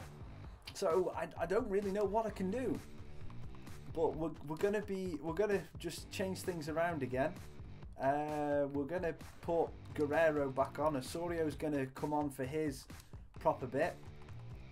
Yeah, and Jody Jones has played well, but we're gonna rest him. He's played well. Matt's left the chat now, so you know. Yeah. Giorgio Kinkladze. Speaking of Giorgio Kinkladze as well, I'm just thinking of a player that went to Man City, but he had a great spell at Derby before that. Oh, with you saying Kinclancy, it's made me think of flipping, what's his name? He played for Derby. Always used to, it pretty much used to staple on that when he played for Derby, every time he played against United, he scored. I'll try and remember his name. I can't even remember what nationality he was. The only thing I can just remember, I can visualise one of the goals he scored, because I can remember seeing the image from behind, pretty much as if the camera was behind the goal. Paulo Wanchope, or Wanchope, depending on how people wanted to pronounce it. Yeah, but Paulo Wanchope as well for Derby. He went to Man City, didn't do a great deal there, but he was absolutely insane for Derby. Paulo Wanchope. Yeah, you got it. Yeah, 800 Sport, thank you. Yeah, Paulo Wanchope. And it was almost a staple on that every time he played, when he was at Derby, if he played against Manchester United, he'd score against Manchester United. Always. And he was just one of those teams, one of those players. Always was. And then if you're talking about Man City scoring legends, look no further than flipping Sean Goater. Where initially Vale have obviously got Feed the Pope and he will score, but the first person that song was used for that was Feed the Goat and he will score, and that was sung about Sean Goater. Sean Goater used to just score goals for fun when Man City were making their way back through the leagues, through League 2, all the way up. Sean Goater was an absolute, he was a goal scoring. Noob Gamer, you're from Würzburg, thank you very much for coming and joining this stream. But unfortunately, we will be finishing in the next 5 minutes, because the 3 o'clock kickoffs in England have just started, and we will be finishing the stream so I can go and watch well, not watch, but listen to my lovely Port Vale team, hopefully not lose. And thank you very much for saying you love my videos, mate, that's awesome. Well, yeah, Feed the Yak. Yeah, Yakubu. Yeah, Yakubu, another great one. Another great scorer. Then you had, you didn't have the same song. For him, but Leeds in Middlesbrough had him as well for a time. Mark Viduka. Mark Viduka was another great striker. And I think, obviously, with being from Borough, I don't know whether you actually hated Leeds. Most people did. Most people hated Leeds. But if you think of the Leeds team that had Bridges, was it Michael Bridges? Ian Hart, Alan Smith, Lee Bowyer, Harry Kewell, Mark Viduka. That team at that time was possibly one of the most underrated. I think they had Ferdinand, a young Ferdinand at that time as well. That Leeds team was scary. It was good, but it kind of always underachieved. It should have done more than what it did, that Leeds team. They were a good team. I mean, Viduka was scary. Where he pretty much, if you want to compare him to a player that goes around today, he was pretty much like a Diego Costa kind of player, in the fact that he would bully people off the ball, and if he had the ball stuck to his chest, no one could do anything about him. He was a really good player, Mark Viduka was.